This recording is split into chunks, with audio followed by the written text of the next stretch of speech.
selamat datang di podcast Alaska. Nah, di podcast kali ini kita akan membahas mengenai topik yang berjudul belajar bahasa dan sastra Indonesia tapi tidak membosankan. Nah, itu mitos atau fakta nih. Dan sekarang kita kedatangan empat tamu kita dari jurusan mungkin dari bahasa dan sastra Indonesia ya, tapi tidak tahu. Kita tanya dulu nih dari pojok kiri. Boleh perkenalan diri? Halo semuanya, perkenalkan nama saya Diana Dina. Perkenalkan nama saya Arleta Indra Rahma. Saya Amarisa. Saya Livia Biakando. Oh iya, ngomong soal perkenalan, saya juga lupa perkenalan diri. Yang perkenalkan nama aku Heru Moedan, di sini sebagai host podcast Alaska. Nah, lanjut, ini kalian dari jurusan apa ya kalau boleh tahu? Apakah sama dari bahasa atau bagaimana? Iya, kebetulan kita satu jurusan.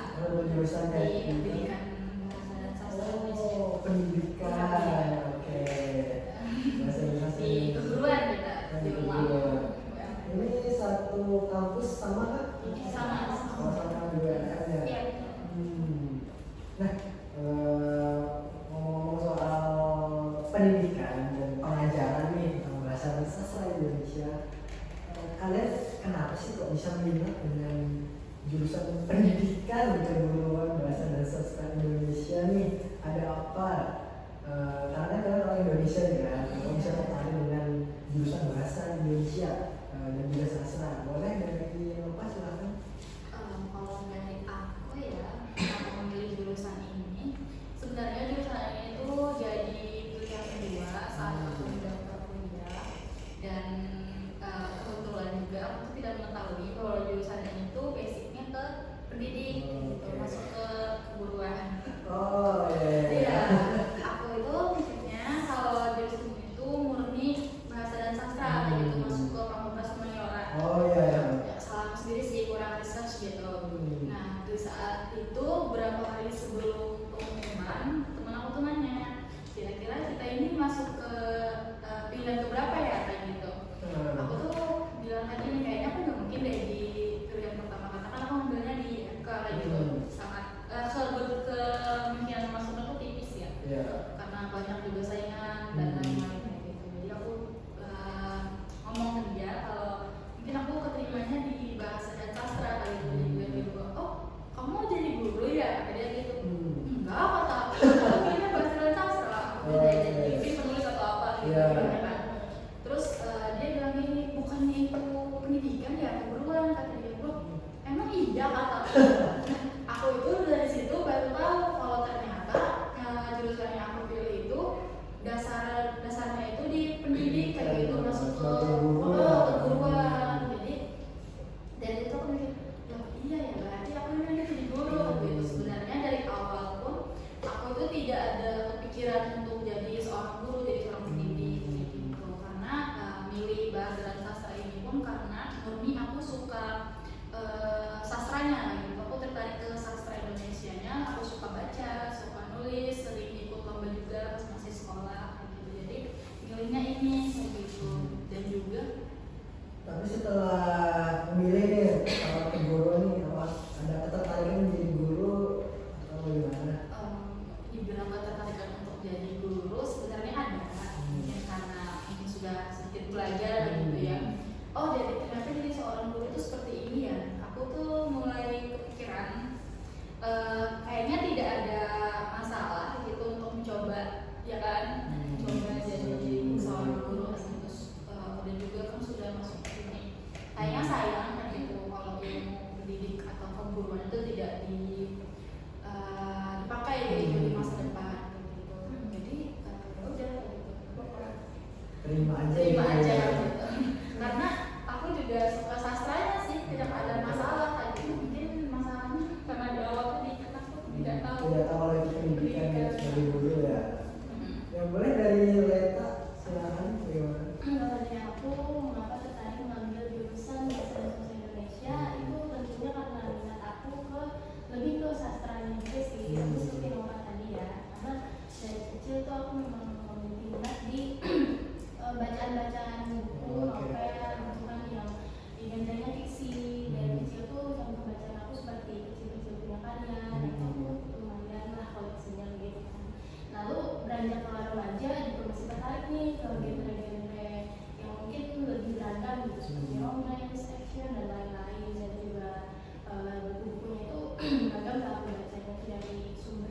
aja. Nah dari situ aku tertarik juga sih ke apa sih mempelajari bagaimana tata cara penulisan novel-novel yang ya berita seperti ini atau fiksi seperti itu ya. Nah gimana sih dari remaja itu lumayan banyak mencari tahu lah gimana gitu kan.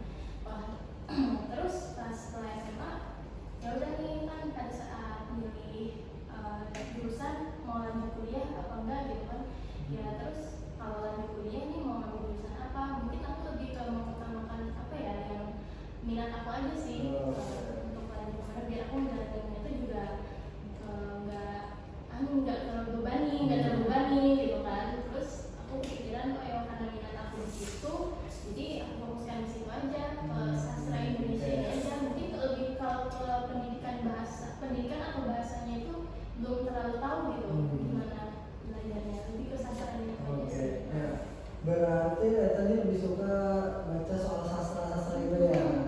Nah tapi kan ini ada kan tentang keguruan nih, tentang pendidikan.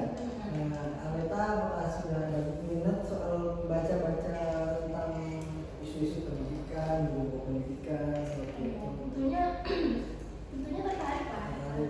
Pikiran juga buat terjun atau mencoba-coba gitu untuk menjadi seorang guru. Karena sudah mempelajari juga. Ya kalau boleh tahu dari dia? Dari aku dari jurusan ini itu di pilihan pertama. Pilihan pertama, oke. Calon sastra pilihan pertama. Sebenarnya sudah diberitahu orang tua kalau jurusan ini nantinya akan menjadi guru ya. Tapi aku tetap memilih jurusan ini karena aku suka dengan sastranya. Dari SD itu udah baca novel, baca novel juga. Terus SMP baca novel puisi, kayak sastra Indonesia lah sebenarnya. Jadi tetap memilih ini untuk jadi jurusan utama. Kalau untuk tujuannya itu tidak terpikir ya sebenarnya, karena apa ya, tidak ada cita-cita untuk menjadi guru sebenarnya. Oke, kita menjadi guru. Karena memang hobi membaca itu karena kesastranya sih. Tapi sekarang nih sudah ada ketertarikan atau belum soal menjadi guru? Karena kan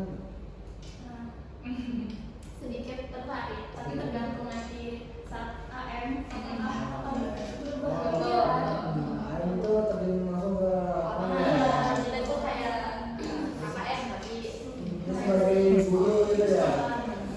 ngajar lah gitu. Ngajar magang kan itu? Iya bisa dibilang magang sebenarnya. Kemarin kita ngajar sebagai guru kan selama 3 bulan. Oh iya, selama AM itu kira-kira berapa bulan tuh atau satu semester? Satu semester. Oh, satu semester ya, 8 bulan berarti ya? Iya, bisa kita kebetulan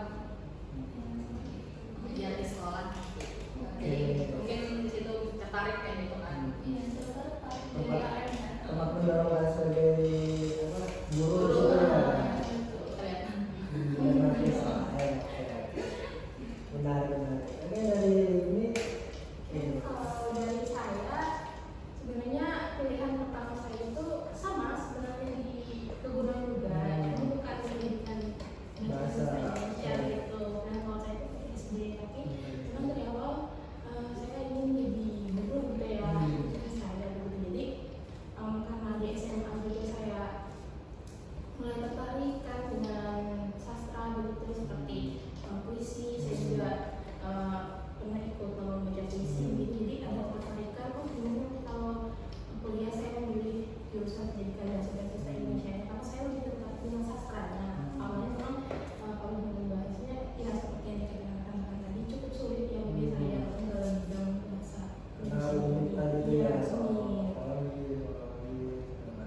Iya, Oh, iya. terus aku buat bahasa tubuhnya Gestur iya tubuh gitu ya. gestur ya benar baik dan tidak baiknya itu ada Belajar. pas jadi menurut saya ya lumayan meningkatkan percaya diri gitu ya. Jadi membosankan atau tidak nih? Tidak ya, karena dari pertama tadi ya excited banget nih dari awal tuh. Udah sampai semester akhir ya masih excited banget. Nah kalau dari ini membosankan atau tidak bisa diceritakan? Kalau dari saya tidak terlalu membosankan tapi ada juga kadang merasa sulit gitu dan selesai gitu kalau saya kurang memahami gitu ya. Cuma sedikit banyaknya saya memang suka gitu dengan bidang kesastraan ini karena seperti misalnya ada pementasan gitu ya asik gitu kan bagi saya. Jadi dari saat itu saya tidak bisa bosan sih ya. Bukan dari sastra nih, tapi kalau yang pembahasan apakah bosan atau bagaimana? Karena ini kan dua hal yang berbeda nih. Ada materi yang pembahasan, ada yang sastra. Kalau dalam kebahasaan sebenarnya sedikit membosankan Ada yang saya membosankan. karena saya agak kurang bisa memahami sebagian gitu. Tapi kalau yang soal pendidikan nih, itu bagaimana soal pendidikan? Yang pendidikan saya merasa depannya belajar gitu ya dijalani gitu. Nah, karena kan kalian ini kan soal pendidikan, bahasa sastra kan sebenarnya jadi ada tiga hal nih yang akan dipelajari. Kalau aja dari ketiga itu ada yang bosan, ada yang gimana, ada yang tidak. Nah, boleh kalau dari Bapak bagaimana kalau bahasa Indonesia? Kalau ditanya bosan atau tidaknya itu kayaknya tergantung pribadi masing-masing lagi ya. Dan juga mungkin tergantung situasi. Kalau kita memang dasarnya suka gitu dengan bahasa dan sastra itu pasti tidak akan menemukan titik, mungkin akan menemukan titik jenuhnya kayak gitu. Tapi kita pasti bisa membalikan rasa semangat kita kayak gitu kan untuk belajar di jurusan ini karena memang dasarnya kita suka kayak gitu. Kalau untuk saya pribadi kayaknya tidak bosan. Mungkin bosan itu saat yang tadi sudah disebutkan bahwa kita ini kan belajar dengan kurikulum Merdeka Belajar ya. Salah satunya itu presentasi kan setiap semester. Nah, mungkin itu ya kalau dibilang bosan itu situnya. Kalau untuk materi dan segala macam itu aku rasa tidak membosankan ya karena aku memang suka gitu, memang suka bahasa dan sastranya, suka bagi praktek-prakteknya kayak disebutkan teman-teman tadi kan kita bisa mengekspresikan diri kayak gitu di jurusan ini.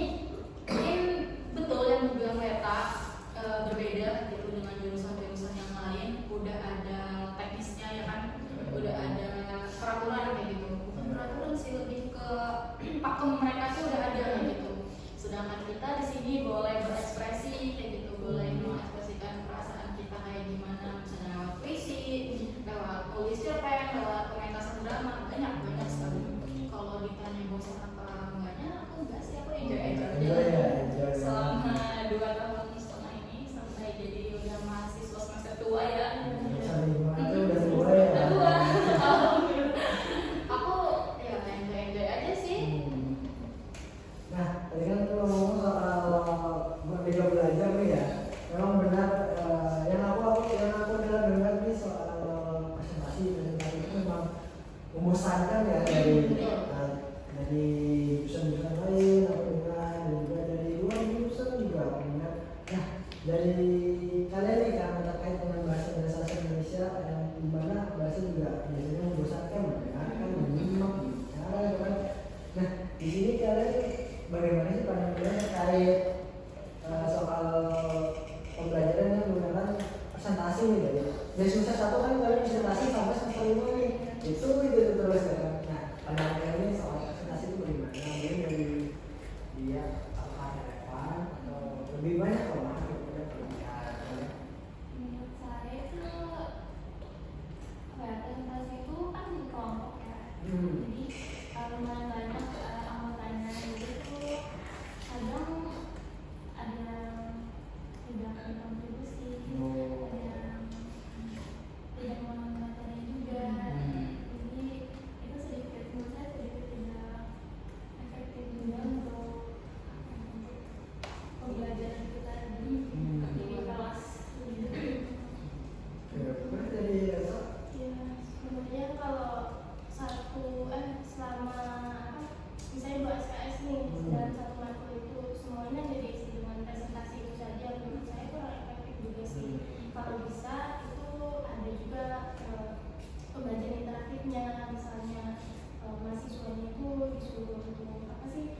mengumpulkan kembali misalnya apa yang hasil dari menyimak presentasi tadi atau mungkin diadakan permainan-permainan juga gitu. Oke. Mungkin lebih bagus sih.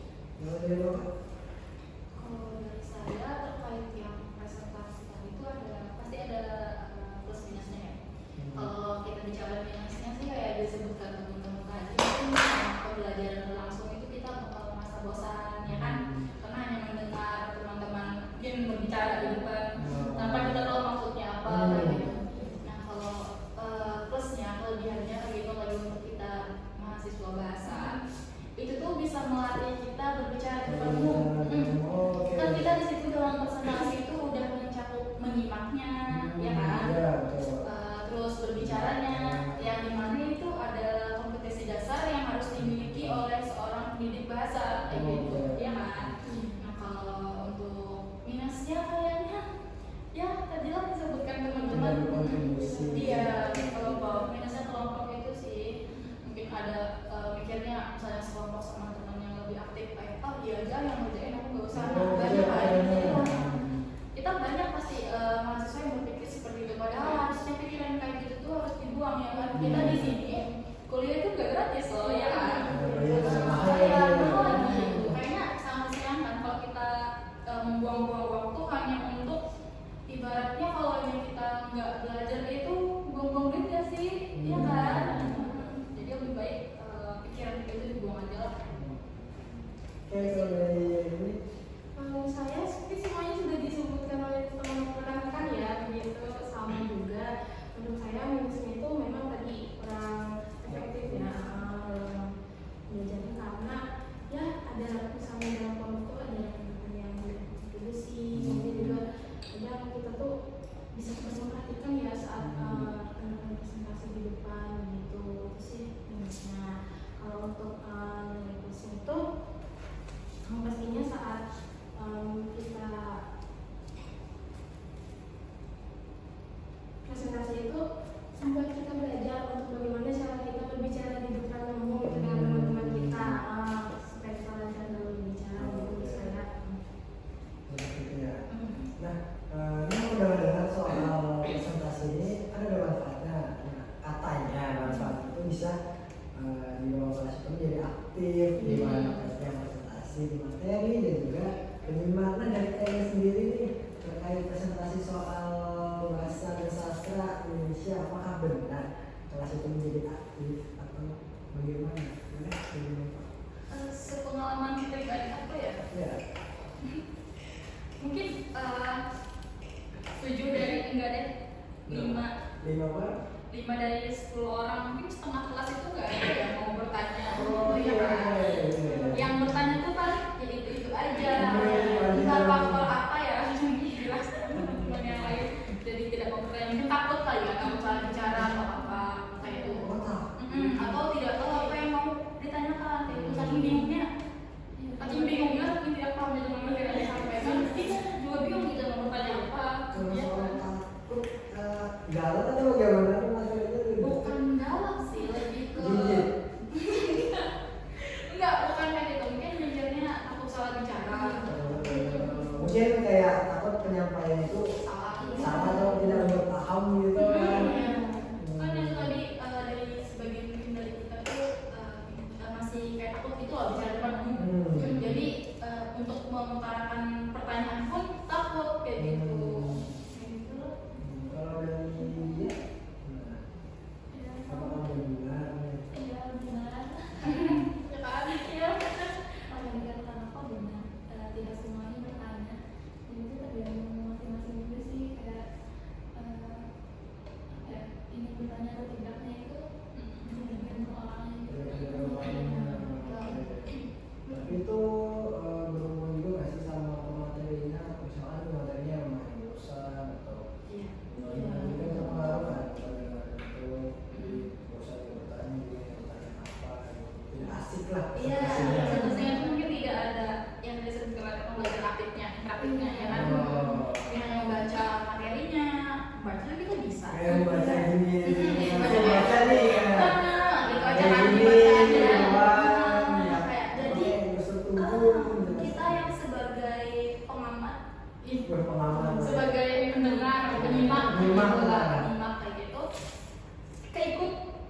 kebawa mood dari si pemateri gitu, bosan juga. Ya cenderung kita Oh bisa. iya, Ya, makanya bisa kan dia baca gitu. tinggal dikasih materinya nih baca, ya dibaca, ya kan? Iya betul. Sebenarnya padahal kita tuh butuhnya pemahaman. Pemahaman ya. Pemahaman materinya akan dibuka oleh si pematerinya. Kayak di dosen di sini kasih bukan gitu. Ini dibaca satu makalah. Wanita kalau bingung. Kayak teori-teori juga dibaca gitu. Kalau yang Iya, mungkin kalau untuk penjelasan dari teman-teman yang presentasi itu ya, benar sih kata teman-teman tadi, mungkin agak membosankan juga kalau hanya sekedar dibaca ya, kayak benar-benar dibaca dari apa yang mereka susun makalah, mungkin bisa lebih dijelaskan dengan bahasa mereka sendiri gitu kan ya. Mungkin dengan bahasa yang sudah disederhanakan yang bisa diterima dan dipahami oleh kita semua gitu sih. kalau dari itu Kalau gue sama dengan kamu, karena kita juga memahami kan, kita perlu pemahaman gitu dari materi, tapi materi ya seperti yang pengalaman kita ya, baca saja gitu dan itu membuat kita bosan gitu. Jadi fokus kita tuh kurang dalam materi gitu. nah berarti kan ibaratnya ini tidak relevan gitu ya. Apakah ada saran dari kalian nih soal perbaikan mengenai presentasi ini harusnya seperti apa? Nah, dari pandangan kalian itu bisa tidak membosankan, nah, misalnya contoh baca, ya asik lah presentasi ini. Nah, ada saran nggak dari kalian bagaimana presentasi yang bisa seru, paham, Saran untuk siapa nih? siapa aja kalau boleh? Kementeriannya. Kayaknya saran untuk sebenarnya metode ini tuh bagus kalau yang kita sebagai mahasiswa itu menjalankannya dengan baik dan benar kayak gitu. Jadi kan presentasi ini tadi aku bilang di awal itu bisa melatih kita berbicara di depan umum, melatih kita menyimak dan berbicara ya kan gitu. Kalau kita bisa memperbaiki hal itu yang tadi kayak presentasi dibaca doang gitu. Mungkin kita sederhanakan tadi kan yang atau ditambahkan kayak pembelajaran interaktifnya. Mungkin di awal itu ada presentasi, terus di akhirnya ada game atau segala macamnya. Itu mungkin lebih kita tuh sebagai penyimak jadi tidak merasa bosan gitu kan, tidak hanya mendengar bacaan aja gitu terus dari si materi. Kalau soal membaca tadi, kan di bahasa juga soal membaca teks, tapi dari pandangan saya itu bagaimana kalau presentasi itu full membaca, cuma juga berarti membaca kan, tapi bagaimana nih? Tapi kalau yang menurut saya, kalau untuk di situasi presentasi itu kan tidak hanya sekedar membaca, itu ibaratnya tanggung jawab kita tuh menjelaskan agar semua yang mendengar itu bisa paham. Kalau untuk membaca sendiri benar sih di jurusan bahasa sendiri itu emang itu diajarkan untuk bisa membaca yang baik dan benar, tapi itu tidak pada situasi yang tepat aja. Ngomong soal membaca bahasa ini kan kita ada jenisnya ya, ada membaca yang membaca aja gitu, ada tujuannya, ada juga yang menyimak. Iya, benar. Menyimak itu kan berarti bukan hanya membaca, berarti kita harus memahami arti dari yang kita baca, yang betul ya kan? Kalau disimpulkan gitu ya. Tidak hanya membaca sekedar membaca teks saja, tidak seperti itu. Jadi kayak baca sedikit, lalu dijelaskan nih secara lisan kan. Oke, menarik sekali ya pembahasan kita ini, seperti berjalan terus menerus dari minat kebahasaannya, ada sastra, kemudian soal bosan atau tidaknya, dan juga soal pendidikan tadi, bagaimana metode yang dibawakan itu soal presentasi, bosan atau tidak, relevan atau tidak, bermanfaat atau tidak. Ya baik, terima kasih kalian semua ya dari kesempatan kita ini, dari terima kasih ya, terima kasih ya, terima kasih Nova, dan terima kasih ini. Iya itu tadi pembahasan kita mengenai topik pada podcast Alaska itu belajar bahasa dan sastra Indonesia tapi tidak membosankan. Kan itu mitos atau fakta, dan kesimpulannya itu adalah apa? Mitos atau fakta? Bosan atau tidak? Itu tergantung ya.